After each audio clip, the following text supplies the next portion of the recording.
नमस्कार, मी लक्ष्मण. कडक मैफिलमध्ये आपलं सर्वांचं मनापासून स्वागत करतोय. तर आज आपली पाहुणी अशी आहे की बोल्ड, ब्युटिफुल आणि बिंदास अशी गुणी अभिनेत्री अश्विनी कुलकर्णी. नमस्कार अश्विनी, कडक मैफिलमध्ये तुझं स्वागत आहे. Thank you so much. कशी आहेस? मस्त मस्त, बिंदास, बोल्ड, कडक.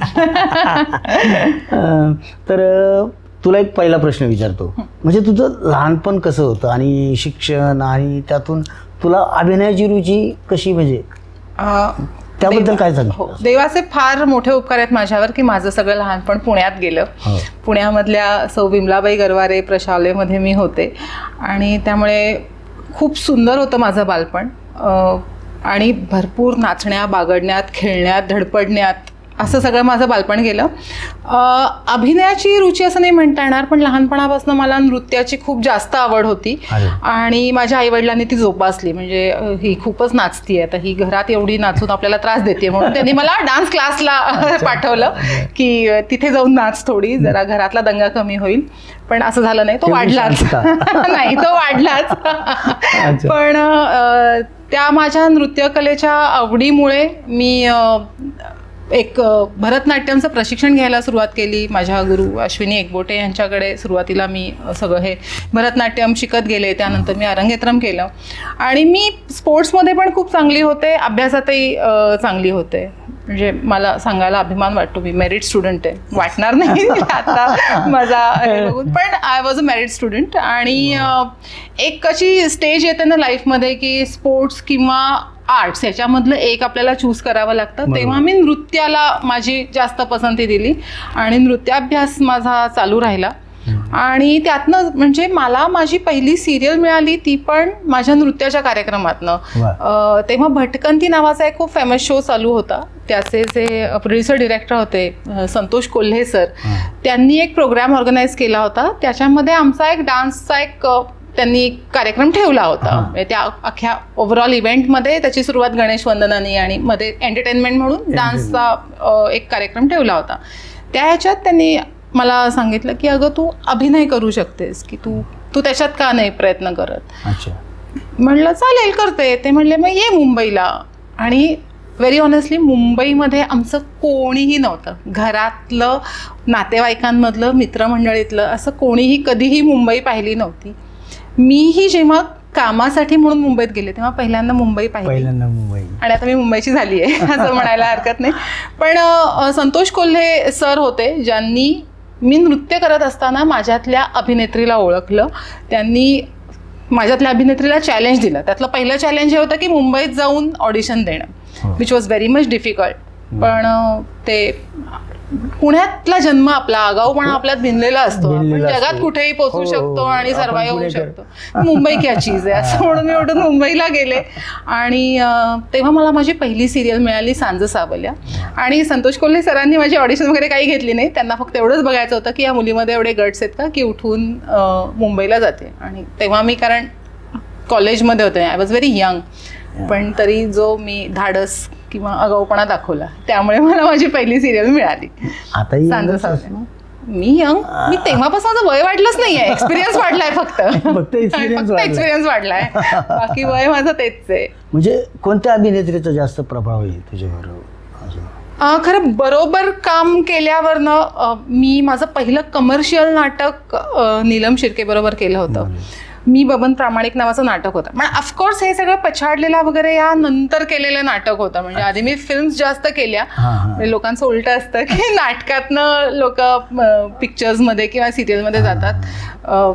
देवाची कृपा आहे माझ्यावर की मी आधी सिनेमे केले. म्हणजे सिरियलपासून सुरुवात, आता मी जसं सांगितलं सांज सावल्यापासून जे सुरुवात झाली, सांज सावल्याच्या सेटवर असताना मला माझे जे को ॲक्टर होते पुष्कळ श्रोत्री, त्यांनी सांगितलं की एक फिल्मचं ऑडिशन चालू आहे, तू जाऊन भेटून काही येत नाहीस. सो मी तिथे गेले. तिथे मला बिन पैशाचा तमाशा नावाची माझी पहिली मराठी फिल्म मी भेटायला गेले आणि साईन करून आले. आणि त्याचाच गुजराती मेक होता वाला हवे तो साचू बोल, म्हणजे गुजराती फिल्म. आणि ह्या दोन्ही फिल्मचं प्रोडक्शन होतं रामोजी फिल्म सिटी हैदराबाद. त्यामुळे मी ते साईन करूनच आले. आणि त्याच्यानंतर 2.5 महिन्यासाठी मी हैदराबादला निघून गेलेले होते शूटसाठी. दोन्ही फिल्म करून आले. तिथे हैदराबादमध्ये तिथल्या लोकांना डान्सर्सचं विशेष कौतुक असतं. त्यामुळे मी चिरंजीवी सरांबरोबर त्याच शूटिंगच्या दरम्यान 4 दिवस वेळ काढून त्यांच्याबरोबर एक गाणं केलं त्यांच्या पिक्चरसाठी. हो, आयटम सॉन्ग म्हणणं चुकीचं ठरेल कारण का ते तसं क्लासिकल बेस्ड गाणं होतं, पण चिरंजीवी सरांबरोबर ते गाणं केलं. असं हैदराबादला 2.5-3 महिने मी राहून 2 फिल्म्स कम्प्लीट करून आले. आणि मग त्याच्यानंतर इथे परत बापू विरू वाटेगावकर, पछाड लीला या फिल्म्स केल्या. पछाड लीलाच्या वेळेला विजू मामा, लक्ष्मीकांत बेर्डे या लोकांमुळे मग लक्षा मामांबरोबर मी ते नाटक करायला घेतलं. मी बबन प्रामाणिक नावाचं. पण लक्षा मामांची तब्येत खूप खराब झाली, विजू मामांनी ते नाटक टेक ओव्हर केलं. बाकी त्याच्यामध्ये नीलम माझ्याबरोबर होती. नीलमच्या खूप प्रभावाखाली होते मी. मला भयंकर आवडायची, म्हणजे अजूनही आवडते. आता ती काम करत नाही एवढंच, पण तेव्हा मी तिची सॉलिड फॅन होते. नीलम होती, वंदना मावशी. अरे बापरे. म्हणजे विद्यापीठच होती माझ्याबरोबर काम करायला. पण स्टेजवर काम करताना नीलमला मी खूप ऑब्झर्व करायचे. काय एनर्जी होती तिची, सगळंच मस्तच होतं. आणि वंदना मावशीचं तर काय, म्हणजे त्यांची नाटकं बघून आम्ही लहानाचे मोठे झालो. आजही तेवढ्याच एनर्जी तशीच आहे ती वंदना मावशी आहे. मी पछाड लीलाच्या सेटवर मी अशी तिला घाबरत भेटले होते तेव्हा ती ये ग इथे बस. तो जो तिचा ऍटिट्यूड आहे ना, तो अजूनही ती तशीच आहे. आणि तो सगळ्यात जास्त गोड एलिमेंट आहे तिच्यातला की ती बदलली नाहीये. She is very sweet like that only. तर माझं फेवरेट म्हणजे काम करतानाचा प्रभाव नाटकातला म्हणला तर नीलमचा आहे. पण बऱ्याच म्हणजे मी सिनेमाची फॅन आहे, हार्डकोर सिनेमा फॅन आहे. त्यामुळे बऱ्याच ॲक्ट्रेसेसना बघून, माधुरी दीक्षितचा डान्स, श्रीदेवीची ॲक्टिंग, मी श्रीदेवीची डाय हार्ट फॅन आहे. तिचे प्रत्येक पिक्चर मी एखादा अभ्यास केल्यासारखे बघितलेले आहेत. आणि खरंच अभ्यास पूर्णच आहे ते. आणि ते हो तिने दिलंय तसं आपल्याला अभ्यास करायला. त्यामुळे तो मोठा इम्पॅक्ट आहे. म्हणजे सिनेमाचा खूप मोठा इम्पॅक्ट आहे माझ्यावर. बरं, तू पुणेकर, मुंबईला गेलीस. बरं, तुझ्या घरातल्या सगळ्यांना म्हणजे सगळ्यांमधून तू एकटी गेलीस, बरोबर? मग तिथला स्ट्रगल काय होता तुझा मुंबईचा ना स्ट्रगल? मुंबईच्या वेळांशी ॲडजस्ट करून घेणं हा सगळ्यात मोठा होता. बेस्ट पार्ट अबाउट मुंबई ते शहर झोपतच नाही. That city never sleeps. It's always on toes and you have to be on toes to match with that city. तर ते धावपळ, तो प्रवास आणि ती डेस्टिनेशन्स. कारण शूटिंग लोकेशन जी इतकी विचित्र, म्हणजे सांज सावल्याचंच लोकेशन मडमध्ये होतं किंवा कांदिवली वेस्टला वगैरे. म्हणजे त्यावेळी मड म्हणजे आता तरी आणि त्यावेळी मड म्हणजे जायचं म्हणलं की एक्झॅक्टली बाबा. हो, आणि तेव्हा मी गरीब पण खूप होते. बसनी टॅक्सीनी जाणं परवडतच नव्हतं तेव्हा. बस रिक्षा म्हणजे असं खूप लक्झरी वाटायची. पण केलं म्हणजे तो स्ट्रगल ना आता खूप गोड वाटतो. कारण का त्या स्ट्रगलमुळे आपण पाय रोवून उभं राहिलो याची जाणीव आहे कुठे. गोड आठवणीत. अगदी म्हणजे तेव्हा पण ना मे बी तेव्हा वय कमी होतं त्यामुळे ते असं अरे बापरे मी किती कष्ट करते असा फील आला नाही. तो एक सर्वायवल इन्स्टिंक्ट्स असतात ते होते. कारण ग्रॅज्युएशनच्या आधी मी काम करायला लागले होते, म्हणजे खूप लहानपणी काम करायला लागले होते. त्यामुळे मला असं वाटायचं की हा तोच म्हणजे अभ्यासासारखा स्ट्रगल आहे. आणि आता ते आठवून खूप छान वाटतं, खूप बरं वाटतं. बरं, मला असं म्हणायचं की तू आता एवढ्या भूमिका केल्यास, तू एवढी नाटक केलेस, फिल्म केल्या, सिरियल केलीस, बरं का, पण तर तुझ्या आयुष्याला कलाटणी देणारी भूमिका कोणती? 2 भूमिका सांगू शकते मी तशा. एक तर मनीषा पछाड लीला मधली. बरोबर. कारण त्या मनीषाने ना मला ओळख दिली. कारण पछाड लीला टचवूड इतका विचित्र पद्धतीने इतका हिट झाला की ज्याच्यासाठी मी प्रिपेअर्ड नव्हते. आणि ना मी स्क्रीनवर टोटली वेगळी दिसते.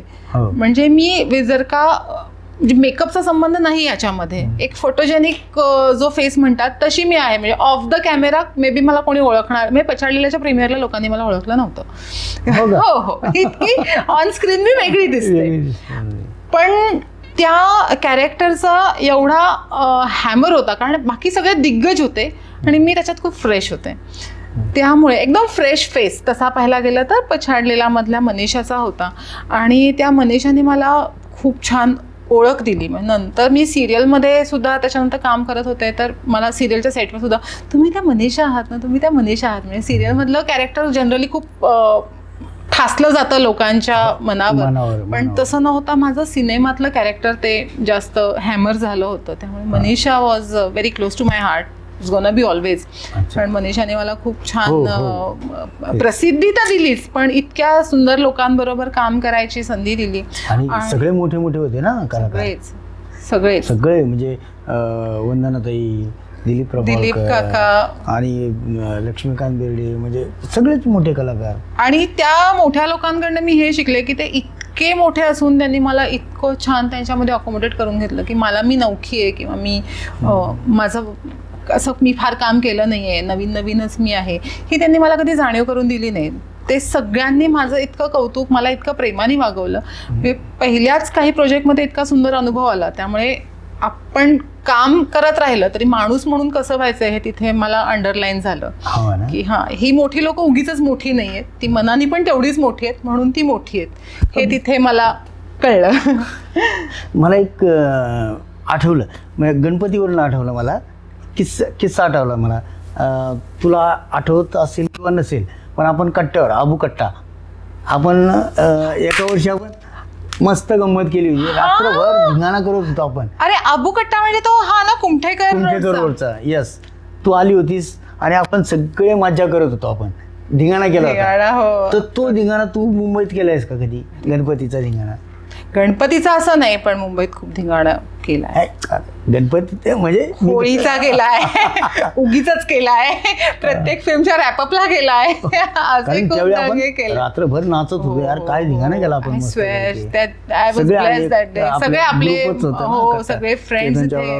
हो राईट. आणि मला आठवतंय तेव्हा ना मी कुठल्या तरी रेडिओ, माझं नाव चुकीचं असू शकतं, कुठल्या तरी रेडिओची ते गेस्ट आरजे म्हणतात ना, तसं मी करत होते आणि ते माझं युनिट टिळक रोडला कुठेतरी होतं त्यांचं. आणि असं झालं काम संपलं आणि आता मजा करूया. तर तो that was I was blessed with people. मांजरेकरांसोबतचा अनुभव कसा होता? Awesome, great, awesome. Because he is a very great man. He is a great man. He is a super talented director. Yes. त्यांना ना माहिती असतं की आपल्याला काय दिसणार आहे, ते तसं दिसेपर्यंत ते तुमच्याकडनं काम करून घेतात. ना ते कंटाळतात ना तुम्ही कंटाळता त्यांच्याबरोबर काम करताना. त्यांना जे हवंय ते त्यांना मिळेपर्यंत ते करायचं. पण नंतर असं होतं की आपली वेवलेंथ मॅच होते आणि मग आपण त्यांना हवंय तसं करायला लागतो. अमेझिंग होतं ना, अमेझिंग. कारण मला एकदा सिद्धार्थ जाधव बोलले की लक्षा तू एकदा मांजरेकर साहेबांबरोबर काम कर. म्हणलं आम्हाला कोण नेत आहे म्हटलं नाही का, आणि म्हणले तू एकदा काम करून बघ, म्हणजे जगातला म्हणजे तुला सर्वात सुखद अनुभव आणि खूप शिकायला मिळेल तुला, असं खूपच. त्यामुळे मी तुला ते विचारलं. तुम्ही मगाशी मला विचारलं ना लाईफ चेंजिंग भूमिका, हे जे मी जसं मनीषा सांगितलं तशी दुसरी भूमिका ही नई वरणभातची काकी, एक लाईफ चेंजिंग हे होता. आणि मजा म्हणजे महेश सरांनी मी त्यांच्याबरोबर आधी एक फिल्म केली होती, मी शिवाजी पार्क नावाची. आणि ती फिल्म मी ऍक्सिडेंटली केली होती, म्हणजे I was not casted for that film. म्हणजे त्यांनी मला जेव्हा सांगितलं होतं की असा असा रोल आहे वगैरे, तेव्हा म्हणजे मी इतका छोटा रोल फिल्म मध्ये नाही करायचा अशा याच्यात होते, कारण माझं बाकीचे साधारण लीड, पॅरलल लीड किंवा निगेटिव्ह लीड अशा ह्याच्यात काम करत होते. आणि मग एवढे छोटंसं का करा असं एक थोडासा हे होता. पण तेव्हा असं झालं की तो रोल करणारी जी मुलगी होती तिचा काहीतरी ॲक्सिडेंट झाला और समथिंग. मग त्या प्रोडक्शन मॅनेजरनी मला फोन केला की इमर्जन्सी आहे, तू प्लीज येतेस का. आणि आपण एका क्षेत्रात काम करणारी लोक आहे, आपल्याला माहिती आहे की एखाद दिवस शूटिंग अडणं किंवा ही किती मोठी गोची होऊ शकते लोकांची, खूप मोठा. हो, आणि एवढा मोठा तामझाम लागलेला आणि अशोक मामांची डेट होती ती त्यांना कॉम्प्रोमाइज करता येणार नव्हती. म्हणजे जे काय सीन होते ते अशोक मामांबरोबर होते. तर म्हणलं चल 2 सीनचा रोल आहे, चल करूयात. अशोक मामांबरोबर आहे ना? तर म्हणलं हो. म्हणून मी गेले शिवाजी पार्कला आणि पहिला सीन झाला आणि अभिदादा होता त्या फिल्मचा रायटर, अभिराम भडकमकर. आणि तो सीन झाला आणि महेशजी मला म्हणले इकडे इथे बस, तू मला आधी नाही भेटलीस? म्हणलं सर तुमची खूप भीती वाटते. ते म्हणले का? म्हणलं नाही सर, असं उगीच जसं मला भीती वाटली जाऊन तुम्हाला भेटण्याची वगैरे. तर मला म्हणाले चांगला झाला सीन. म्हटलं थँक्यू. आणि नंतर दुसऱ्या सीनमध्ये माझा जस्ट ॲपिअरन्स होता वगैरे आणि अभिदादा आला आणि अचानक माझ्या हातात अजून 4 सीन पडले आणि ते सगळे माझ्यावर कन्वर्ट झालेले होते की कारण अगोदर तू केलं होतंस ना अभिराम भडकम. हो नाही, आणि हा पर्टिक्युलरली सीन जो अशोक मामांबरोबर झाला तो महेशजींना आवडला. त्या दिवशी संध्याकाळी पॅकअपला थोडा वेळ असताना सर आणि त्यांचा एडी असे सुहृद होतात, त्यांना एडी सुहृद आणि सर माझ्या व्हॅनिटीमध्ये आले आणि म्हणाले की माझ्याकडे एक खूप चांगला विषय आहे पण तो बोल्ड आहे आणि मला संभव वाटतंय की तू त्याच्यामध्ये त्या गोष्टीमध्ये परफेक्ट बसतीयस, तर तुला जर का वेळ असेल तर उद्या आम्ही इथे शूट करतोय, तर तू तिथे येऊन भेट, आपण लंचमध्ये डिस्कस करू. बरोबर. हे त्यांनी एका दिवसाच्या माझ्या शूटवर त्यांनी ते जोखलं होतं शिवाजी पार्कच्या. And I was overwhelmed like anything. म्हणजे त्या माणसांनी माझं ऑडिशन घेतलं नाही, काही नाही. दुसऱ्या दिवशी मी सेटवर गेले आणि त्यांनी मला वरण भातची गोष्ट ऐकवली. आय वॉज लाईक किती छान. ते म्हणले पण अजून फक्त स्क्रीन प्लेवर काम चालू आहे, पण ही अशी गोष्ट आहे अत्यंत दाहक, बोल्ड, अंगावर येईल अशी, तुझी तयारी आहे करायची? म्हणलं हो. ॲज अन ॲक्टर आपल्याला सगळ्याच गोष्टी एक्सप्लोअर करायच्याच असतात. म्हणलं हो, आहे माझी करण्याची तयारी. बरं, तर हे तू घरच्यांना सांगितलं होतंस? हो, ऑफकोर्स. माझ्याकडे अशी फिल्म ऑफकोर्स. म्हणजे त्या दिवशी मी गोष्ट ऐकली आणि ते म्हणले की स्क्रीन प्ले कम्प्लीट झाला की मी एक नरेशन ठेवीन, तेव्हा आपण भेटू. पण त्या नरेशनला जाताना मी माझ्या नवऱ्याला हे सांगितलं होतं की अशी फिल्म आहे, that is gonna be bold, आणि असं हे आहे, विषय आहे जयंत पवारांच्या ह्याच्यावर. बाकी तर अख्खी गोष्ट किंवा स्क्रीन प्ले कसा जाणार आहे मला माहिती नाही, पण this is gonna be quite bold. तर तो म्हटला तू कम्फर्टेबल असशील तर तू कर, तुझं करिअर आहे, तुला आणि महेशजींबरोबर तू इतके एका दिवसाच्या कामात तू एवढी एक्सायटेड होतीस की इतकी मजा आली, असं काम झालं तसं काम झालं, तर तू it's all your decision and we are with you, काहीच हे नाही. तर घरूनच सपोर्ट मिळाला पूर्ण.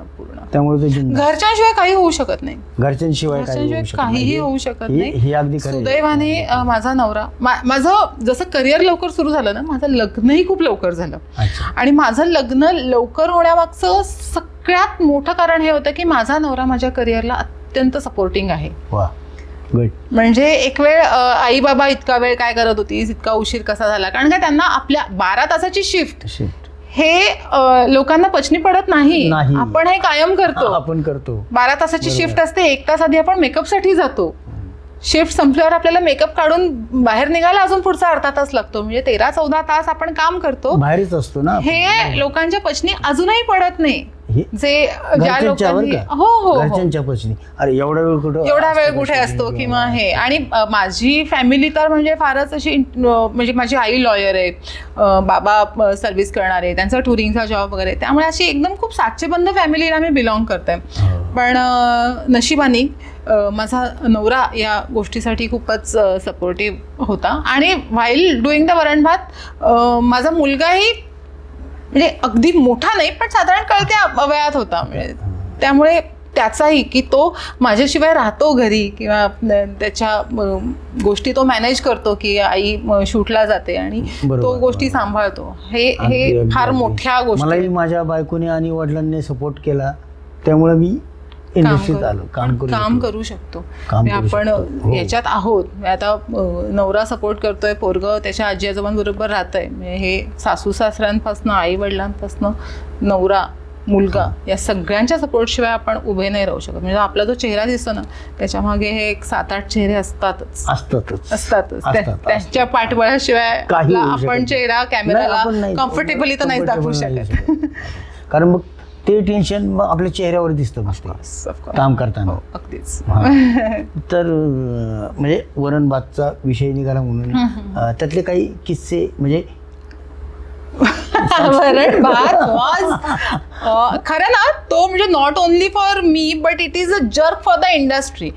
म्हणजे मी इतके सिनेमे बघितलेत ना म्हणजे सगळे म्हणजे माझा असा भेदभाव नसतो. मी साऊथ पासनं वर्ल्ड सिनेमा बघते. मी टर्किश फिल्म एवढ्या बघितल्यात, मी कोरियन फिल्म्स एवढ्या बघितल्यात, मी स्पॅनिश फिल्म्स एवढ्या बघितल्यात, तेलुगू तमिळ तर लाईक माझं तर भयंकर आवड आहे मला साऊथ इंडियन मूवीजची.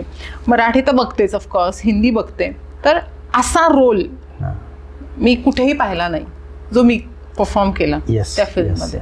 त्यामुळे कुठनं बघून काहीतरी इन्स्पायर होऊन किंवा काहीतरी हे करून शिकणं किंवा कसं करायचंय याची कुठलीही बॅकग्राऊंड किंवा कुठलंही कुठेतरी हे बघून ठेवलंय हे आपण असं करू शकतो हे असं काही वापरायला नव्हतं वरण भातसाठी. दुसरी गोष्ट जे मी जेव्हा वरण भातचा आम्ही स्क्रीन प्ले ऐकायला छायाताई होती, शशांक दादा होते, मी होते, उमेश जगताप होता, असे आम्ही सगळे बसलो होतो. आणि तेव्हा महेशजींनी मला सुप्रियाचा रोल सांगितलेला होता. म्हणजे छायाताईची जी घरात राहणे जो काश्मीराने केला. तर हा स्क्रीन प्ले ऐकल्यावर आम्ही असे सगळे ओव्हरवेल्म्ड होतो आणि असं टाळ्या वाजवल्या. आणि त्या टाळ्या वाजून संपायच्या आत मी इमॅजिन म्हटलं पण सर मला काकी करावं असं वाटतंय. तू बोलली immediately after I heard the screen play. वेळेस त्यांनी आधी पण मला गोष्ट सांगितली होती तेव्हा मी सुप्रिया धरूनच ती ऐकली होती. पण तो स्क्रीन बोल्डच आहे ना, बोल्डच आहे. पण जेव्हा मी हे स्क्रीन प्ले ऐकला म्हणलं सर मला काकी करायचंय, सर मला काकी करायचंय. ते म्हणले अगं ते थोडंसं वय जास्त आहे त्या बाईचं वगैरे म्हणून मलाच करायचं.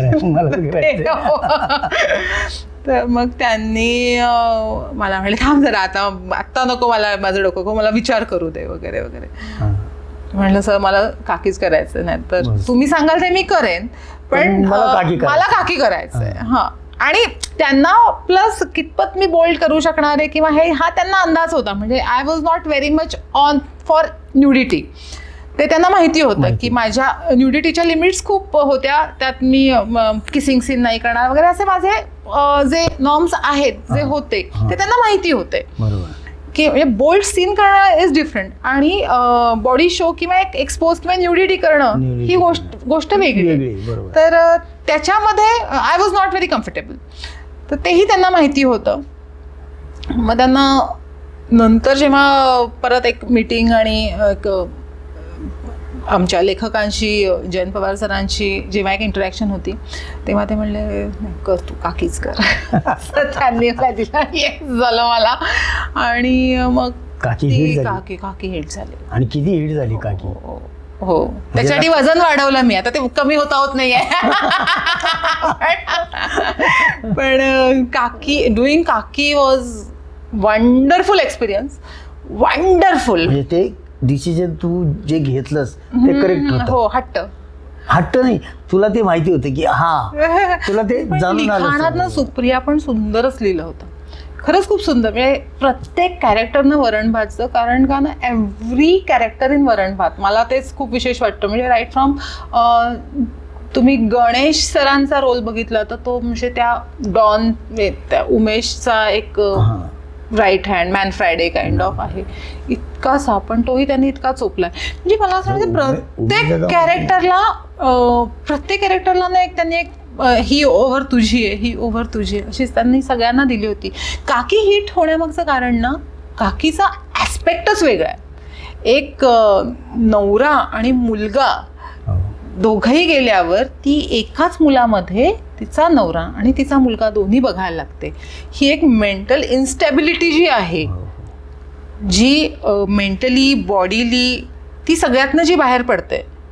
म्हणजे एक खूप छान सीन होता जो मला असं वाटलं होतं की हा कापतील की काय, कारण का बऱ्यापैकी कट झाली फिल्म, तर मला अशी भीती वाटली होती की उमेश घरी येतो आणि तो एकदम असं बदललेलं रूप बघतो काकीचं. त्याच्या आधी आणि ही काकी आणि या मुलाचा एक सेक्शुअल इंटिमसी तिथे क्लिक झालेली आहे. तर तो उमेश तिला शेक हँड करायला जातो आणि ती नमस्कार करते. म्हणजे she is not desperate to entertain everyone. म्हणजे ती एक टिपिकल जी एक भाभी इमेज जी हे असते तशी ती नाहीये. तिचा जीव त्या मुलामध्ये अडकलाय, दॅट पर्टिक्युलर त्या दिघ्यामध्ये अडकलाय की ज्याच्यामध्ये ती तिचा नवरा आणि तिचा मुलगा दोन्ही बघतीये.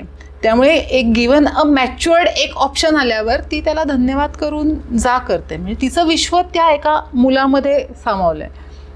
म्हणजे ते बघताना जितकं तुम्हाला दाहक किंवा हे वाटतं, तो ॲक्सेप्टन्स इतका सटल आणि नॅचरल वाटला पाहिजे. कारण का ती कुठेही उच्छृंखल नाही वाटली पाहिजे. तिचं जे प्रेम आहे, तिचं जे गिव्ह अँड टेक आहे, ते फक्त त्या पर्टिक्युलर मुलाबरोबर आहे. बरोबर. म्हणजे ती म्हणून तो सीन फार महत्वाचा होता की जिथे उमेश येतो आणि मी त्याला चल जा बाय बस असं करून हे करते. म्हणजे तिचं कॅरेक्टर चांगलं आहे, तिचं प्रेम खरं आहे हे दाखवणारा तो एक एवढासा सीन होता. कारण का ती कॅरेक्टरलेस नाही. जर का ती कॅरेक्टरलेस असती तर तिने उमेशला पण एंटरटेन केलं असतं. तिला ती तशी म्हणजे फिल्ममध्ये अगदीच खूप वाईट किंवा कुरूप नाही दाखवली. एक नॉर्मल बँकेत जाणारी बाई दाखवली. पण तिचं डिवोशन टुवर्ड्स दॅट बॉय. बरं, दुसराही एक मुलगा त्या घरात आला आहे, त्या भावना तिच्या त्या मुलासाठी नाही आहेत. म्हणजेच ते तिचं कॅरेक्टर बिल्डिंग आहे. तर ते इतकं सुंदर सटली दिग्यावर तिचं प्रेम आहे. तर ते आणि दोन्ही ऍस्पेक्टने, कारण का she has lost what trauma she has gone through. She has lost her husband. तिचा नवराही गेलेला आहे आणि तिचा मुलगाही गेलेला आहे. लोकांना हे विसर पडतो की तिचा मुलगा पण गेलेला आहे. ती एक मेंटल इन्स्टॅबिलिटी जी येते की त्यामुळे त्या एका मुलामध्ये ती स्वतःचा मुलगा ती ट्रक आणून देते, खेळण पण आणून देते. ॲट द सेम एंड ती त्याच्यावर प्रेमही करते. तिच्यासाठी तर तो एकमेव माणूस राहिलेला आहे जगामध्ये सगळ्या नात्यांना हे करायला. हे माझं प्रेम आहे एवढंच. आणि माझ्याकडे आता एवढंच आहे, माझा मुलगाही एवढाच आहे, माझा नवराही एवढाच आहे, व्हॉट एव्हर, हे एवढंच माझं प्रेम आहे. तर ते डोक्यात घालणं फार गरजेचं होतं. तो जो हे आहे की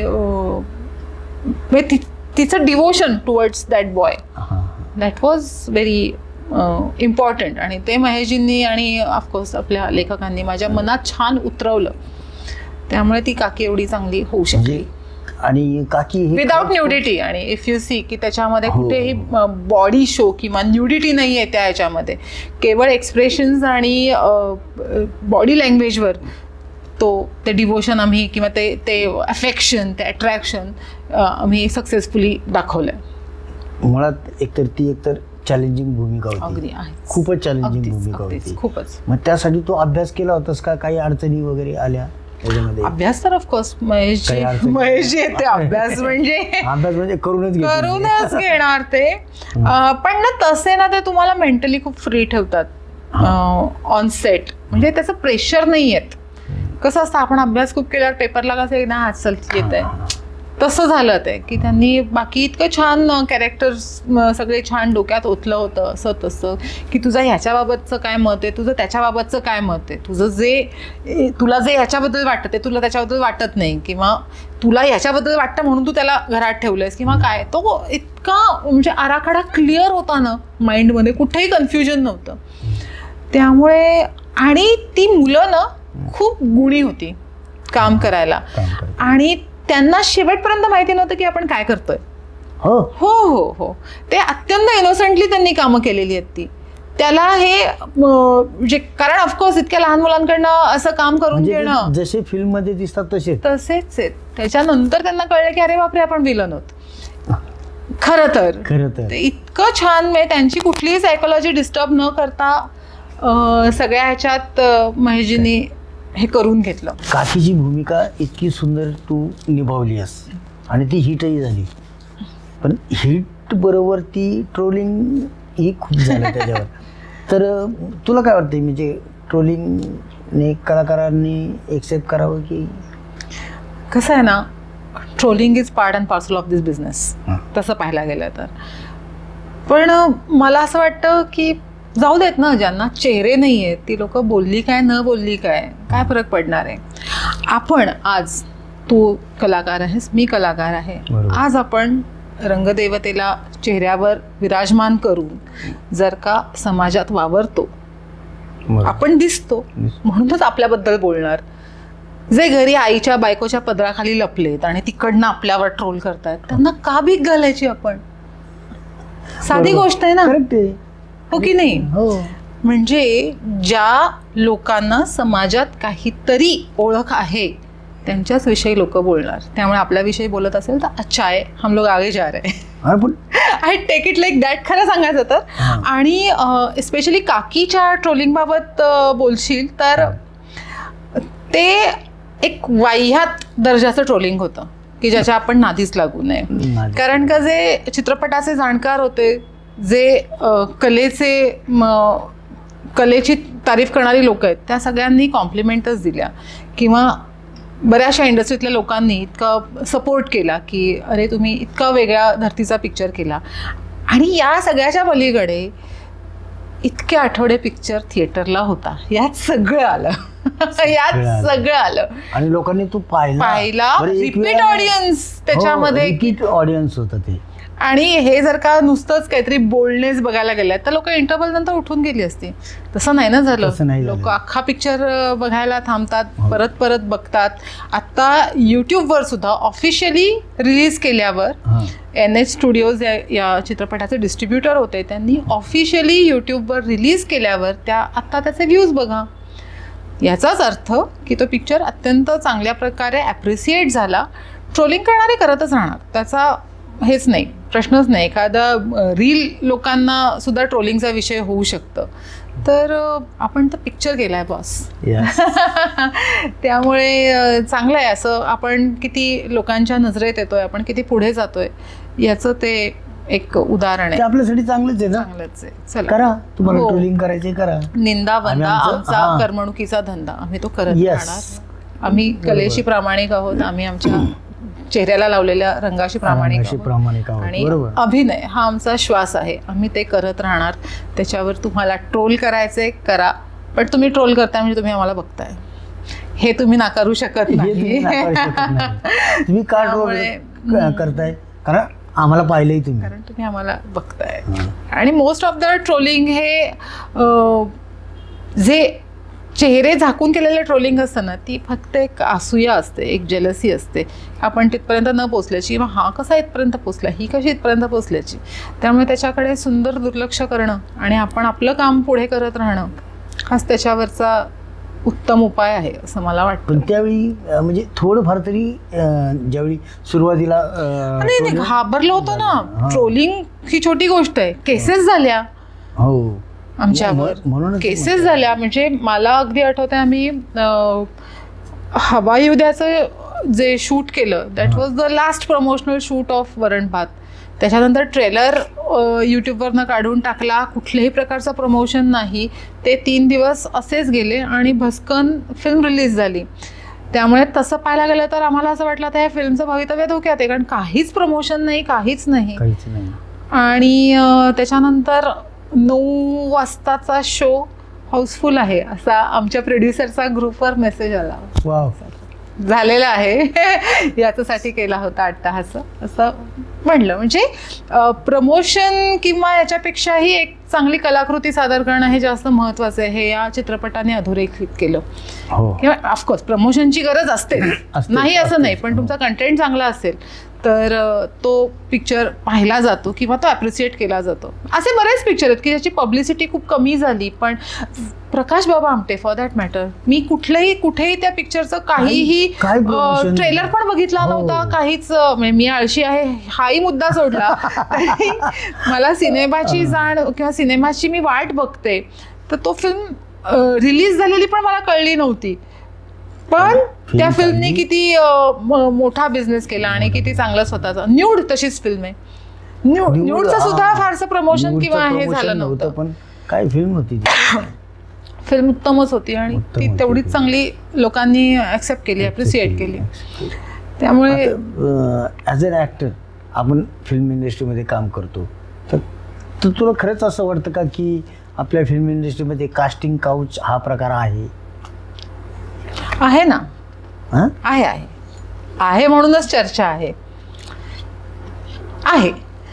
आणि आता एका पोझिशनला गेल्यावर या गोष्टीची फारशी हे होत नाही. पण तुम्हाला बरेच लोकांना माहिती असेल, मी हिंदी सिरियल्स खूप केल्या आणि हिंदी सिरियल्समध्ये ही एक रिच्युअल होती असं ऐकिवात होतं. पण त्या लोकांच्या सुदैवाने किंवा माझ्याही सुदैवाने मला तो पॅटर्न तेव्हा माहिती नव्हता की असं हे आहे. तर मला एका खूप फनी आहे, सॉरी, लोकांना खरं खोटं याच्यावर किंवा माझ्या बुद्धिमत्तेविषयी शंका येईल. त्यांनी मला एका कास्टिंग एजंटकडनं एका हिंदी सिरियलसाठी मी गेले होते आणि नंतर त्यांनी मला सांगितलं की आप उनको बहुत पसंद हो लेकिन आपको कॉम्प्रोमाइज करना पडेगा. तर म्हटलं अच्छा क्या कॉम्प्रोमाइज करना पडेगा. मला जाम कळतच नव्हतं की हा नक्की काय म्हणतो. अरे मॅडम आपको कॉम्प्रोमाइज करना पडेगा. म्हटलं हा लेकिन क्या कॉम्प्रोमाइज करना पडेगा. हा मी पैसे कमी करून हवेत तुला. एक्झॅक्टली काय की बाबा मी 10 रुपये घेते तर मी काय 4 रुपयात करू, कॉम्प्रोमाइज काय करायचंय. तर त्याने तो हताशच झाला. म्हणला जाऊ दे काही नाही. आणि मी खरंच खूप, आणि मी घरी गेल्यावर जे माझे को ऍक्टर्स आणि थोडे सिनियर ऍक्टर्स ज्यांना मी अगदी खूप मानून म्हणलं आज असं असं हे केलं, म्हटलं मला काही कळलंच नाही. तर सगळे म्हणले अगं मूर्ख मुली ते असं विचारत होते. म्हणलं अमिताताई होते, अमिता खोपकर, तेव्हा मी तिच्याकडे त्या मीटिंगनंतर मी तिच्याकडे गेले होते. म्हणलं अमिताताई कॉम्प्रोमाइज करणे म्हणजे काय ग. म्हणजे तो इतका हताश होऊन गेला, त्याला काही होप्सच नाही दिसल्या माझ्यात. म्हणजे काय माझं खूप काही चुकलं का. ती म्हणली नाही तुझं सगळं बरोबर होतं, त्याची व्यक्ती निवडायची चुकली होती. पण ठीक आहे, कारण का जर का तुला कळलं असतं तो काय म्हणतोय तर तू त्याला खूप हाणलं मारलं असतंस. मग ते आम्हाला त्याला सोडवायला जास्त कष्ट पडले असते. त्यापेक्षा तुला कळलं नाही तेच चांगलं आहे. म्हटलं वा उत्तम आहे. म्हणजे बोल्ड, ब्युटिफुल आणि बिंदास याचा त्याने गैरअर्थ घेतला. सांगितलं ना की मी 19व्या वर्षी लग्न झालं लक्ष्मण. त्याच्या आधी मी काम करायला लागले होते. साधारण त्या एजमध्ये पुण्यात आपण किती तसे आपण कॉन्झर्वेटिव्ह असतो. जेव्हा आपण पुण्यात शिकतो, पुण्यात मराठी मीडियममध्ये, अत्यंत अभिमान आहे मला त्या गोष्टीचा. पुण्यात मराठी मीडियममध्ये शिकून आपण मुंबईमध्ये जातो. आपल्याला नसतात माहिती या गोष्टी, पण कधी कधी अज्ञानातलं सुख काय असतं ना हे त्या दिवशी अधोरेखित झालं की हो मला कळलंच नाही की त्याचं म्हणणं काय होतं ते. आणि अमिताताई म्हटली बरं आलं त्याला कळलं नाही, नाही तर तू त्याला जर धुतलं असतास त्याच्यानंतर तुला कळलं नाही ते त्याच्या दृष्टीने चांगलं म्हणाली. पण म्हणजे आहे, नाही असं नाही, आहेत या गोष्टी. आणि मला असं वाटतं ना की हे दोन्ही बाजूनी या गोष्टी चुकतायत. कारण का जर का ही वहिवाट पडली असेल तर त्याला कलाकारांनी सुद्धा तेवढं खतपाणी घातलंय म्हणून पडली आहे. हे मागणारा मागतच असतो, तुम्हाला द्यायचं की नाही ते तुम्ही ठरवायचं असतं. त्यामुळे ही चुकीची, अत्यंत चुकीची पद्धत आहे. आणि देवदयेने मी आतापर्यंत इतकी सुंदर सुंदर कामं केली, त्यातली कुठलीही व्यक्ती, म्हणजे हे त्या कास्टिंग एजंट्स वगैरे जाऊ द्यात, पण कुठलीही व्यक्ती मला अशी भेटली नाही. आणि म्हणूनच त्या गोष्टीचा कामावर किंवा ह्याच्यावर परिणाम झाला नाही. अत्यंत चांगली कामं टच वूड आतापर्यंत मी जे काम केलं ते म्हणजे मला स्वतःला करताना आवडलं, पण मी केल्यावर लोकांनाही आवडलं. फोकस क्लिअर होता. अगदीच अगदी बरोबर. आणि अशाच लोकांबरोबर मी कामं केली ज्यांचा फोकस क्लिअर आहे. So I am happy working. मला आत्ता म्हणायचे की बघ आताचे आपले जे मराठी सिनेमे आहेत त्याच्यामध्ये वेगवेगळे विषय मांडले जातात. आत्ता म्हणजे पूर्वी बघ लक्ष्मीकांत बेर्डे, अशोक सराफ, सचिन पिळगावकर, म्हणजे यांनी एक फिल्म इंडस्ट्रीला वेगळं वळण दिलं आणि खूप हिट सिनेमे दिले. तर आत्ता काय बदल घडायला हवा किंवा म्हणजे बदल झालाय असं तुला वाटतं? बदल झालाय नक्कीच, आणि त्या बदलाची ना मी साक्षीदार आहे. Rather I am part and parcel of that change. कारण की मी जेव्हा पहिली फिल्म माझी रामोजी फिल्म सिटीला केली तेव्हा दुर्दैवाने ती चांगली प्रेझेंट झाली नाही इथे. पण तेव्हा ज्या पद्धतीचे कॉस्च्युम्स, ते फ्रेमिंग तो एवढ्या मोठ्या प्रमाणात केलं झालं, म्हणजे हिंदीसारखं शूट त्यांना माहिती नसतं. रामोजी फिल्म सिटी त्या फिल्मची प्रोड्युसर असल्यामुळे की हे मराठी फिल्म आहे तर ही छोट्या ह्याच्यात करा असं त्यांच्यासाठी नसतं. त्यांच्यासाठी सगळ्या फिल्म असतात. त्यामुळे सुदैवाने माझी पहिलीच फिल्म अशी एकदम ग्रँजरस होती, मराठी पण आणि गुजराती पण. आणि त्याच्यानंतर अगेन पछाडलेलं, त्यामुळे तेही असं बडा चढाके आणि सगळं एकदम रॉयल कारभार, सगळाच रॉयल कारभार होता. त्यामुळे हे जे होतं 8-10 दिवसात फिल्म करा किंवा हे ह्याच्यामध्ये 4 दिवसात फिल्म बनवून मिळेल, त्या पॅटर्नमध्ये मी कधी पडलेच नाही. आता मी त्याच्यात बसणारच नाही, कारण का मी कामच अशी सुरुवातीपासून अशी केली आहेत की ग्रँजर आहे, बजेट आहे, लुक आहे, सगळं आहे, छान आहे. आणि हा जो चेंज जो मी एक्सपिरियन्स केला महेशजींकडे काम करताना किंवा मांजरेकर सरांकडे काम करताना, तर खूप चांगलं वाटलं. म्हणजे मी बघितलेले पिक्चर आणि मी करत असलेले पिक्चर, जरी बघितलेले पिक्चरचा कंटेंट खूपच उत्तम होता, पण टेक्निकली कसा ॲडव्हान्स होत गेला सिनेमा हा मी एक्सपिरियन्स केला. म्हणजे मी पहिल्यांदा मराठी सिनेमा रामोजी फिल्म सिटीचा ना, तर मी म्हणलं मी करेन, पण मी ते असं असं करून नाचत नाही जाणार, कारण मला ते खूप हास्यास्पद वाटायचं. सॉरी. अर्थात तेव्हा तो एक सर्वसमावेशक चित्रपट असायचा की जो शहरी ग्रामीण सगळे लोक बघायची, तर त्यात ते चालू शकायचं. पण मला असं ते खूप फनी वाटायचं. आणि मी श्रीदेवीची फॅन होते, मी माधुरी दीक्षितची फॅन होते. मला म्हणजे वैसा डान्स दो, मी नाही असं एकदम इथे अशी एकदम ट्रॉलीवरनं असं करून जाणार, एक माझ्या काहीतरी कॉन्सेप्ट होत्या तेव्हा. पण सुदैवानी जसं मी काम करायला लागले तेव्हा मराठी चित्रपट सुद्धा कूस बदलत होता आणि टेक्निकली तो खूप छान उत्तम झाला. म्हणजे माझ्या पहिल्या चित्रपटाची कोरिओग्राफर ही सरोज खान बरोबर काम करणारी ॲग्नेस होती. रादर तिच्यामुळेच मी चिरंजीवी सरांबरोबर गाणं केलं की तिनेच मला तिथे पुश केलं. त्यामुळे अनुभव होता ना, चांगला अनुभव. सुंदरच खूप. तेव्हा सोशल मीडिया नव्हता यार, नाही तर तेव्हा मी असं सगळं याची पिक्चरपेक्षा जास्त पब्लिसिटी मी माझी केली असते. आणि तेव्हा माहितीही नव्हतं की पब्लिसिटीची एवढी गरज असते ते आता, कारण पहिला पिक्चर होता माझा, पब्लिसिटी म्हणजे काय तेही माहिती नव्हतं. बरोबर. खरं तर पेपरमध्ये इंटरव्ह्यू येणं म्हणजे पब्लिसिटी, अशा बाळबोध याच्यात होते मी. पण म्हणजे मी सगळ्यात चांगल्याच लोकांबरोबर काम केलं. मी असं कॉम्प्रोमाइज्ड काम मी कधी केलंच नाही. Compromise in both ways, like character wise compromise किंवा टेक्निकली ही फिल्म नाही एवढी साऊंड वगैरे असं मी केलं नाही. आता मी माझी जर का एक फेसबुक पोस्ट आता रिसेंटली जी खूप आता व्हायरल झाली आणि हे की मी एक फिल्म केली 2 वर्षापूर्वी पुण्यामध्ये, आणि खरं तर मी त्यांना खूप हेल्प केली एक चांगली फिल्म बनवायला, आणि त्यांनी मला त्या सगळ्या प्रमोशन किंवा ह्याच्यातनं वगळलं. राधा मला प्रीमियरला पण बोलवलं नाही. हां, तेच का असाच माझा मुद्दा होता. तर साधारण असं होतं की एखाद्या व्यक्तीचं ग्लॅमर आपल्याला झेपत नाही आणि मग आपण प्रोड्युसर असतो, आपणच हिरो असतो, मग मला बघा बरं, असा एक त्याच्यातला भाग असू शकतो. तर हेही प्रकार, पण हा एक अनुभव सोडला तर मला सगळीकडेच उत्तम आणि चांगला अनुभव आहे सिनेमाच्या दृष्टीने. आत्ता जे नवीन कलाकार येतात तर आपण आता बघ नाटक केले, आपण नाटकातून शिकत गेलो, बरोबर. आपण पहिला रंग चढला नाही, मी माझं सांगतो, नाटक शिकून गेलो. तर नवीन कलाकारांनी काय धडे घेतले पाहिजेत, काय शिकलं पाहिजे? म्हणजे खरं सांगू का, आजकाल येणारे कलाकार इतके तयारीचे आहेत ना, इतके त्यांना, कारण त्यांना एक्सपोजर आहे तेवढं. आपण तेव्हा सिनेमा पलीकडे आपल्याला बघायला काही नव्हतं. ते OTT बघतायत, ते लाईव्ह शोज बघतायत, ते वर्ल्ड सिनेमा त्यांच्या असं फिंगर टिप्सवर आहे. त्यामुळे ते इतके तयारीचे आहेत की त्यांना सगळं येतंय.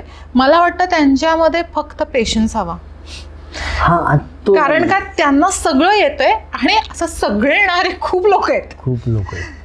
त्यामुळे त्याच्यात आपण आपली जागा, आपली वेळ यायला वेळ लागणार आहे. तर जरा पेशन्सची गरज आहे, डिप्रेस होऊ नये. स्ट्रगल आहे, कोणालाही चुकलेला नाही आहे. बच्चन साहेबांपासून आपण लोकांचे स्ट्रगलचे किस्से ऐकलेले आहेत.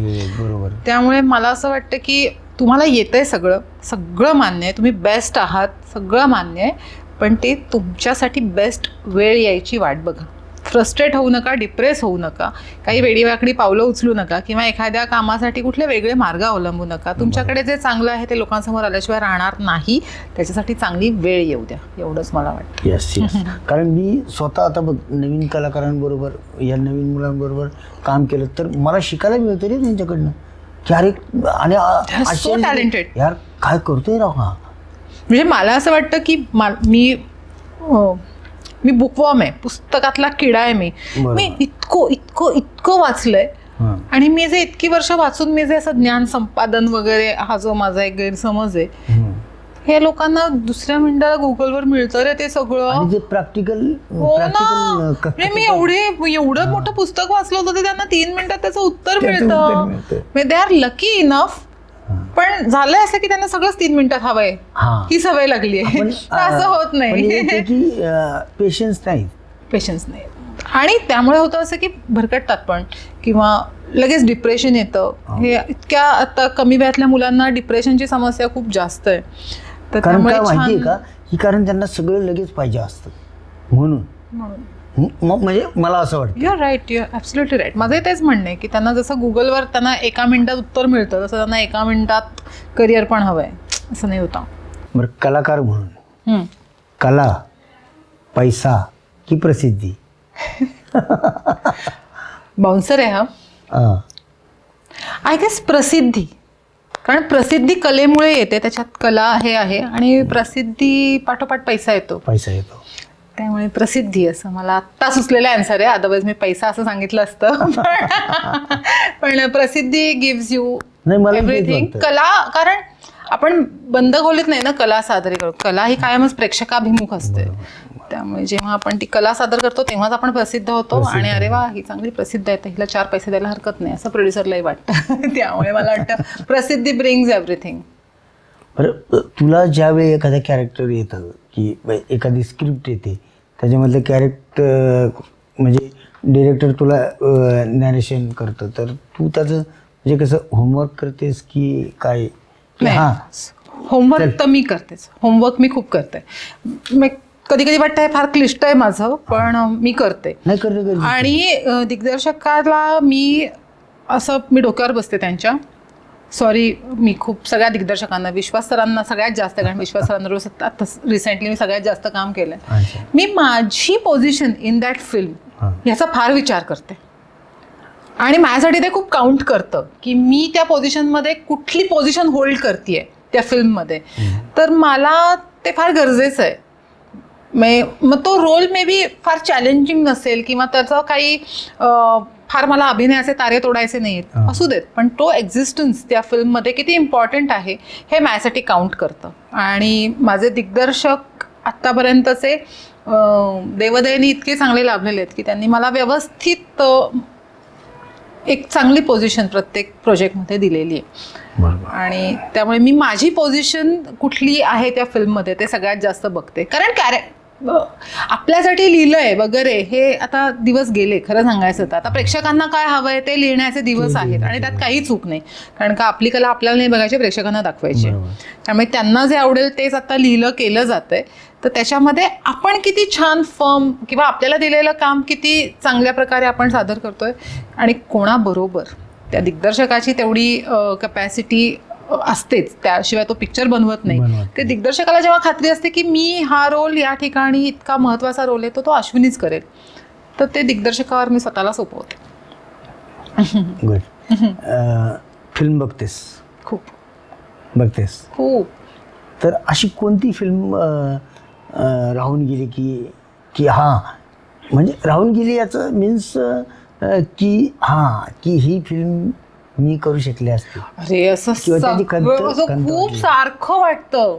म्हणजे जुन्या फिल्म मला पाकिजापासून वाटतं अरे यार ही मैं होना चाहिए था, असं मला पाकिजापासून, मुघले आझमपासून वाटतं. बिईंग अ डान्सर मला ती एक थोडंसं एक शल्य आहे की माझा नृत्याविष्कार तेवढा अजून पिक्चरमधनं बाहेर आलेला नाहीये. पण मी चंद्रमुखी जेव्हा बघितला होता ना रजनीकांत सरांचा, तेव्हा मी सैरभैर झाले होते, हे कधी करायला मिळणार वगैरे वगैरे. पहिलं चंद्रमुखी साऊथ ज्योतिकाने केला होता तो रोल. तर असं काही बघितलं की खूप त्रास होतो, अरे यार ये चाहिए मेरे को असं. किंवा किल बिल नावाची एक फिल्म आहे, इंग्लिश फिल्म आहे, त्यातली ती उमा थॉमस नावाची ॲक्टर आहे, हॉलिवूड ॲक्टर, तिने जी काय ॲक्शन केली आहे. किंवा मॅडमॅक्समधल्या त्या सगळ्या बायका, हो गॉड, काय लेवलला जाऊन ॲक्टिंग किंवा ॲक्शन किंवा काय करून ठेवतात ना. त्यातलं एक कॅरेक्टर प्लीज मला द्या करायला, असं फार वाटतं. असं बऱ्याच पिक्चर बघताना असं वाटतं, अरे यार ये मेरे को चाहिए. मला गँग्स ऑफ वसेपूर बघताना वाटलं, अरे यार हुमा कुरेशी मी पाहिजे असं वाटतं. म्हणजे कोणाचंही चांगलं काम बघून असं वाटतं, यार हे मला करायला मिळायला पाहिजे. आणि हे ऐकतात ना सगळे दिग्दर्शक गँग्स ऑफ वसेपूरचे वगैरे, मला फार आवडेल असं काही करायला. मराठीत त्याचा रिमेक बनला तर मला लक्षात ठेवा, मी ऍक्शन आणि डान्स सगळंच करू शकते. ऐकतायत ना, ऐका प्लीज. आत्तापर्यंत एवढ्या मुलाखती दिल्यात, त्या एवढ्या मुलाखतीमधून एखादा असं न सांगितलेला किस्सा आम्हाला सांग बाबा. तसं पाहायला गेलं तर मगासपासून मी जे बोलतेय ना, ते असं फार मी कुठे बोललेले नाही. कारण का मुलाखती साधारण प्रसंगानुरूप किंवा आता येणाऱ्या चित्रपटासंदर्भात वगैरे अशा असतात. त्यामुळे यातले बरे, आता फॉर दॅट मॅटर कास्टिंग काउचचा किस्सा पण कुठेही कुठल्याही मुलाखतीत सांगितला नव्हता जो मी इथे सांगितला. आणि मला मान्य आहे की हास्यास्पदच होता तो, पण मुलाखतीत मी नाही सांगितला. पण माझ्या इन्स्टावर किंवा फेसबुकवर मी त्याचा उल्लेख केला होता. यात कुठलाही माझा मोठेपणा म्हणून मी सांगत नाही. पण मागच्या वर्षी मी विठ्ठल माझा सोबती नावाची फिल्म करत होते, आणि त्या दरम्यान मी एका आजारपणातनं जात होते ऑलरेडी, आणि 4 दिवस शूट झालं त्या फिल्मचं, आणि अजून 4 दिवस बाकी होतं. 4 नाही, जास्त दिवस शूट झालं आणि फक्त 4 दिवसाचं बाकी होतं. आणि 2 दिवसाची मला गॅप होती आणि माझा त्रास खूप वाढला. म्हणून मी पुण्यात आले आणि तडक डॉक्टरांकडे गेले. तर डॉक्टरांनी सांगितलं, you have to get operated, नाही तर मी रिस्क नाही घेणार, तू आत्ता ऑपरेशन करून घेतलंस तर. मी म्हटलं, परवा शूट आहे माझं, मग एक ऑपरेशनसाठी 12 तासाचं फास्टिंग तरी पाहिजे. तर ते म्हटले, आत्ता किती वाजलेत? 11. आता खाणं बंद कर, रात्री 11 तुझं ऑपरेशन करू. आणि त्या दिवशी रात्री 11 वाजता त्यांनी माझं ऑपरेशन केलं. त्याच्यानंतर दुसऱ्या दिवशी रात्री 11 वाजता त्यांनी मला डिस्चार्ज दिलं. हॉस्पिटलमधून मी घरी आले, वॅनिटी उचलली आणि शूट लोकेशनला जाऊन थांबले. दुसऱ्या दिवशीपासनं 4 दिवस, आणि क्लायमॅक्स होता, 4 दिवस क्लायमॅक्सचं शूट केलं आणि आले. रंगदेवतेची कृपा, आशीर्वाद, रंगदेवतेची कृपा, कॅमेराचे आशीर्वाद आणि को ॲक्टर्स, डिरेक्टर या सगळ्यांनी घेतलेली काळजी. पण 4 दिवस उभा राहून, आणि climax, you are from the same industry, तुला माहिती आहे क्लायमॅक्सला किती तामझाम असतो, फाईट असते, आणि तो तर सगळा आगीचा होता, म्हणजे कारखान्याला आग लागते वगैरे असा तो क्लायमॅक्स होता. विठ्ठल माझा सोबती आहे यूट्यूबवर, नक्की बघा. आहे का? हो हो हो. का फक्त मराठी चॅनलवर च्या यूट्यूबवर आहे का कुठल्या तरी आहे, पण विठ्ठल माझा सोबती म्हणलं की तुम्हाला सापडेल. ते पिक्चर बघताना आणि असं कुठेही जाणवलं नाही की हे ऑपरेशनच्या आधीचे आणि ऑपरेशनच्या नंतर. ग्रेट यार, ही या गोष्टीसाठी तुला मानलं पाहिजे. आणि हे बळ देतं ते आपल्या रंगदेवताच देते हे बळ. शो मस्ट गो ऑन या पिक्चर, हे आपण खूप वेळा ऐकत असतो. ते जेव्हा स्वतःला भोगावं लागतं ना, तेव्हा आपल्याला त्याची किंमत कळते. आणि मी खूप मोठ्या मोठ्या कलाकारांना खूप मोठी मोठी दुःख पचवून स्टेजवर उभं राहिलेलं बघितलं. त्यामुळे ही तर फक्त पेन होती, दिस वॉज नॉट द दुःख. लोक दुःख पचवून स्टेजवर उभे राहतात, तर मी एक दुखणं पचवून उभी राहूच शकते. हा कॉन्फिडन्स मला माझ्या आणि हे आपल्याला कायमचं ठेवायचं हे राहोत आशीर्वाद. बरं, आता काय नवीन सिनेमा? अरे मस्त, आता खूप इंटरेस्टिंग, म्हणजे की आता उत्सुकता लागली की आता हिचे कोणते नवीन सिनेमे येतात. आता कसं आहे ना, एक छान रिस्टार्ट झालाय माझा आफ्टर वरण भात. आता लोक वेगळ्या वेगळ्या रोलमध्ये मला हे करू बघतायत, की एक्सप्लोअर करू बघतायत. फुलराणीत तर म्हणजे even I was very happy. फुलराणीमध्ये मी जी दिसली आहे त्याच्यावर मी खूप खुश आहे. म्हणजे Vishwas Joshi, thank you so much, की इतकं छान प्रेझेंट मला कोणी केलं नसतं जसं विश्वासनी केलंय. मला सुद्धा वाटत नव्हतं की मी अशी दिसेन ऑन स्क्रीन. पण फुलराणीमध्ये मला एक सुपर मॉडेलचा त्याने रोल दिला. घे डबल नावाची माझी फिल्म आहे जी आता जिओवर आता स्ट्रीमिंग आहे. भाऊ कदम आणि मी सगळे मजाच आहे, नावावरनंच कळलं असेल. कॉमेडी फिल्म, तर त्याच्यामध्ये एक टोटली आगरी वगैरे बोलणारी मुलीचा रोल आहे. आत्ता मी एक जस्ट एक वेब सिरीज संपून आली आहे, त्याचं नाव आहे सौभाग्यवती सरपंच, आणि ती साधारण नागपूर बेस्ड ती सगळी वेब सिरीज आहे. विदर्भातली हो हो, म्हणजे हो ती शिकली आहे, बोलले व्यवस्थित बोलले. आणि ती विदर्भातली भाषा, ही आगरी भाषा, मराठी तर आपण बोलतोच. आणि नंतर अल्ट्राची एक फिल्म केली आहे मी, त्याचं आत्ता तरी वर्किंग टायटल एक डाव भूताचा आहे, ते बदलू शकतं. आणि एक मी आता खूप वर्षानंतर टेलिव्हिजनवर एक मालिका करते कलर्ससाठी. आणि हो, थँक्यू सो मच. कारण मी खूप वर्षांनंतर मालिका करते, सिरियल करतेस. तर मी पण खूप एक्सायटेड आहे, कारण का ती मालिका अगदी टिपिकल मालिकेसारखी नाही आहे. एकतर प्रसिद्ध लेखक दिग्दर्शक सचिन दरेकर सरांची ती मालिका असल्यामुळे त्याच्यातनं नक्कीच आपण काहीतरी वेगळं एक्सपेक्ट करू शकतो. त्यामुळे मी सुपर एक्सायटेड आहे या सगळ्या माझ्या अपकमिंग प्रोजेक्ट. आणि Google I hello Google I नावाची माझी फिल्म येत्या 26 जुलैला रिलीज होतीये. प्लीज सगळ्यांनी बघा. त्याच्यामध्ये एका वेगळ्याच रोलमध्ये गुगल आई मध्ये मी आहे. आत्ताच त्याचा ट्रेलर लॉन्च झाला. आणि येणाऱ्या सगळ्या प्रोजेक्टला आमच्या कडक मैफिलच्या टीम तर्फे तुला सगळ्या टीम तर्फे तुला शुभेच्छा. थँक्यू. थँक्स. बरं, नवीन कलाकारांसाठी काय सल्ला देशील? असं सांगितलं ना, पेशन्स गरजेचं आहे. नवीन कलाकार खूपच उत्तम आणि तयारीचे आहेत, पण आता खूप झालेले आहेत, त्यामुळे कॉम्पिटिशनही तेवढीच आहे. त्यामुळे पेशन्स इज द ओनली सल्ला मी देऊ शकते. आणि त्यांच्या घरच्यांनी पण जरा त्यांच्यावर विश्वास ठेवा आणि पेशन्स दाखवा. नाहीतर घरच्यांचा पाठिंबा नसेल ना तर माणूस भरकटतो. त्यामुळे त्यांना जेव्हा गरज आहे तेव्हा त्यांच्या पाठीशी उभे राहा, असं कलाकारांपेक्षा त्यांच्या घरच्यांना माझं जास्त सांगणं आहे. बरं, प्रश्न तर आता खूप झाले. आपण एक गेम खेळूयात, रॅपिड फाईटचा. आयुष्य एका वाक्यात उत्तर द्यायचं. डन. डन. ओके. आवडती भूमिका? काय, पहिल्यांदाच क्लीन बोल्ड झालीये मी, म्हणूनच म्हटलं ना, एका वाक्यात उत्तर द्यायचं. आवडती भूमिका मेघा फ्रॉम फुलराणी. आवडते दिग्दर्शक? महेश मांजरेकर. आवडते लेखक? म्हणजे फिल्म संदर्भात की माझं वाचनाच्या संदर्भात? फिल्म संदर्भात. जयंत पवार. आवडता सिनेमा? माझा का इतरांचा? तुझा. वरण भात लोणचं कोण नाही कोणचं. तुझा नाही, म्हणजे तुझा तर माझा वरण भात ऑब्विसली तू तुझा सांगणार, पण इतरांचा म्हणजे खूप आहेत. की तुला सगळ्यात जास्त आवडला? सगळ्यात जास्त आवडल्यापेक्षा मी एनी टाइम बघू शकते की हा माझा एक तो सुदिंग हे असतो ना, दिल धडकने दो. कधीही लावून आय फील गुड. दिल धडकने दो चांगला मेसेज आहे. अतृप्त इच्छा? डान्स आणि अभिनय दोन्हीला इक्वल इम्पॉर्टन्स असलेला सिनेमा करणं. अजून ते अर्धवट आहे, ते पूर्ण व्हायची होईल आणि होईल, लवकर होईल. नक्की होतं. तो आता कडक मैफिल मध्ये आली, त्यामुळे लवकर होईल. हिडन टॅलेंट जे अजून कुणालाही माहित नाही? गाते मी. हो, गातेस? हो. 2 लाईन प्रेक्षकांसाठी, आमच्यासाठी नाही गायलंस तरी. हिडन टॅलेंट म्हणजे मला वाटतं ते टॅलेंट आहे, त्यांना वाटलं पाहिजे असं काही नाहीये. आता तू अभिनेत्री आहेस हे सगळ्यांना माहिती, बरोबर, पण तू गातेस हे आता आम्हाला माहित झालं, ते प्रेक्षकांना पण जरा थोडं. हा, ते म्हणते टॅलेंट हिडनच राहू देत, तर ती जबाबदारी तुमची. 2 लाईन तर गाऊच शकते. मोहम्मद रफी माझ्यासाठी गॉड आहे. God to me. सगळ्यांसाठीच.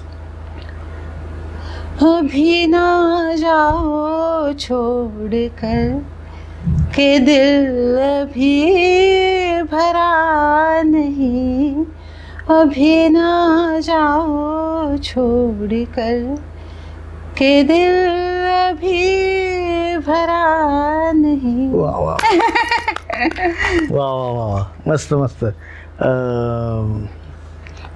आवडतं गाणं हेच बरं. मोहम्मद रफी साहेबांचं ते मी असं कायम म्हणते की रफी असं मी तपश्चर्येला बसले आणि मला असं आकाशवाणी झाली की रफी साहेबांना भेटायचं आहे का देवाला.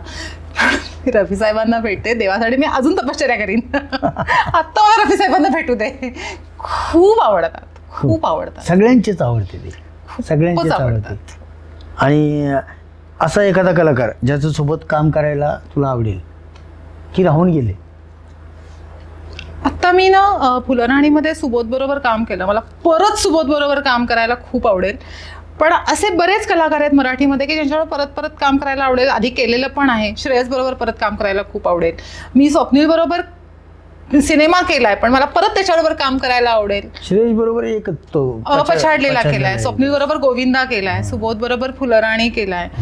असं मला परत त्या लोकांबरोबर काम करायला खूप. अंकुश बरोबर संशय कल्लोळ केलाय. पण अगेन म्हणजे वो के दिला भी भरा नाही. बरोबर. अतरंगी फॅनचा किस्सा एखादा? अरे भयानक, खूप आहेत. पण खूप छान. म्हणजे हे बघ, आता फॅन आणि प्रेमात पडणारी लोक हे किस्से साधारण माहिती असतात. मी तुला एक अगदी वेगळा किस्सा सांगते जो फारसा माहित नाहीये कोणाला. मी जगावेगळी नावाची सिरियल करत होते आणि ती सिरियल ना साधारण आपल्या आईच्या वगैरे वयाच्या लोकांना फार आवडायची. आणि त्यात असं होतं की मी लहान वयाची आणि माझ्या वडिलांच्या वयाच्या माणसावर माझं प्रेम. आम्ही दोघेही डॉक्टर, म्हणजे डॉक्टर म्हणून त्यांच्या हाताखाली काम करताना मी त्या व्यक्तीच्या प्रेमात पडते. असा तो साधारण. आणि मला माहित नाहीये त्यांचं लग्न झालंय वगैरे वगैरे अशा त्या ह्याच्यामध्ये होतं. आणि तेव्हा मी मुंबई पुणे प्रवास खूप करायचे. तेव्हा शेअर कॅब नावाची एक खूप छान त्या कूल कॅब्स असायच्या ब्ल्यू, त्यात शेअर कॅब्स असायच्या. म्हणजे पर सीट असे पैसे देऊन आम्ही दादरहून पुण्याला यायचं. म्हणजे बसच्या ऐवजी फक्त कॅब. तर तिथे एक साधारण माझ्या आईच्या वयाची एक बाई होती आणि ती इतकी गोड. सो तिने बघितलं माझ्याकडे, नेहा ना ग तू? म्हणलं हो. मला वाटलं तर ह्यांनी ओळखलं. डॉक्टर नेहा? म्हणलं हो. कशी आलीस तू? म्हणलं हे काय टॅक्सीने आले आणि आता इथे बसले. का? तो आला नाही का सोडायला? कोण मला सोडायला येणार आहे? तो तुझा बॉयफ्रेंड? मला कळलं बाई सिरियल मधनं बाहेरच नाही पडलेली. बाई अजून ती सिरियल मधली मी डॉक्टर नेहा आणि माझं ज्या डॉक्टरवर प्रेम आहे डॉक्टर राजन त्यांच्या त्याच्यात तो आला नाही सोडायला. म्हणलं नाही, हे बघ लग्न झालंय ना त्याचं, घरात त्याची बायको पण आहे. बाई सोडायलाच तयार नाही. आणि हे बघ हे ना हे आता या वयातली थेर आहेत, बाकी काही नाही. जेव्हा उद्या वय उलटून जातं ना तेव्हा कळतं. आता म्हणतायत वडील तर लग्न कर जरा तुला शोभणाऱ्या मुलाशी. म्हटलं बरं. आणि बाईला एवढी काळजी माझी, अगो तू इतकी सुंदर आहेस, एवढी लहान आहेस, काय पाहिलंस त्याच्यामध्ये? 2 पोरांचा बाप येतो. म्हटलं ओके. आणि मी उतरताना त्यांना म्हटलं हो, म्हटलं थँक्यू मावशी, तुम्ही माझे डोळे उघडलेत, आता मी नक्कीच चांगला विचार करेन. मग इथे काय म्हणे पुण्यामध्ये कुठल्या पेशंटला बघायला आलीस का? म्हणलं हो. अरे वा. इतकं गोड होतं, इतकं गोड होतं की मला अजिबात त्या बाईचं मन मोडवे ना की अहो ती सिरियल वेगळी असते, हे खरं असं काही नसतं. त्यांनाच राग आला होता की हिचा बॉयफ्रेंड हिला सोडायला नाही आला, एकटी आलं, लेकरू बिचारं कॅबनी, असं त्यांच्या चेहऱ्यावर सगळा संताप होता. आणि न विसरणारा किस्सा आहे रे. It's very close to my heart. Very close to my heart. नक्कीच. मुंबई की पुणे? कामाला मुंबई, आरामाला पुणे. आवडतं जेवण? काही गरम गरम, वरण भातापासनं तळलेल्या माशापर्यंत सगळं गरम द्या बाबा मला फक्त. सगळं. कोणत्या फिल्मचा रिमेक मध्ये रोल करायला आवडेल तुला? रिमेक जर का झाला, चालबाज. वाव. यस. आपण आपल्या श्रीदेवीचे फॅन ना. चालबाज काय भूमिका केली आहे, मस्त. बॉलिवूड की मराठी सिनेमा?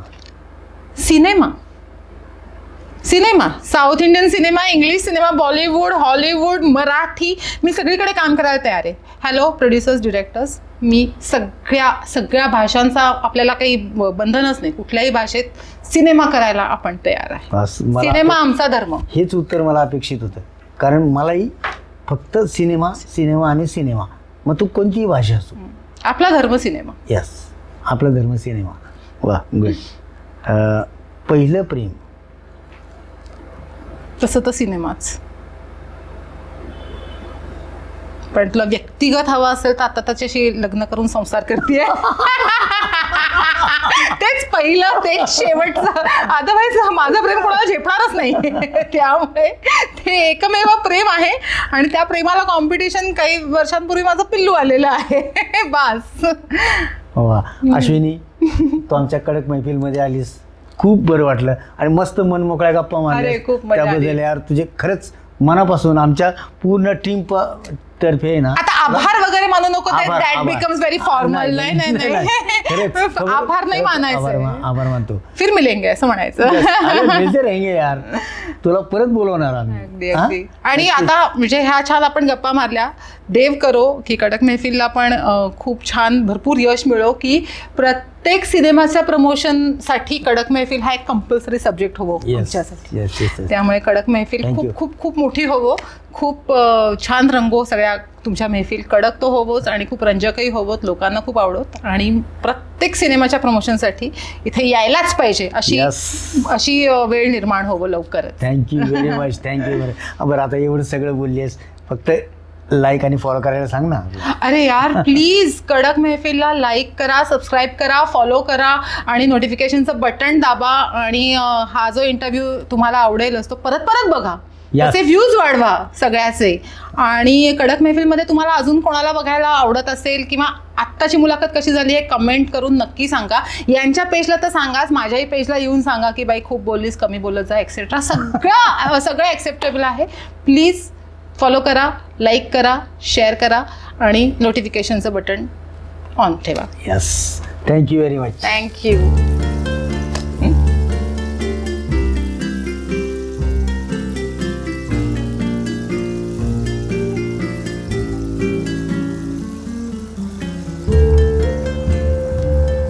माझं अक्षर अत्यंत वाह्यात आहे, पण माझ्या भावना शुद्ध आहेत.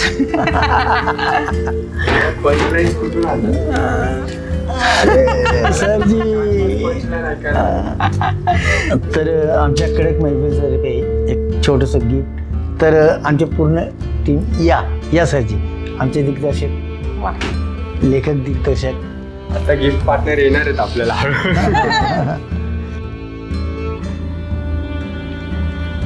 थँक्यू. थँक्यू.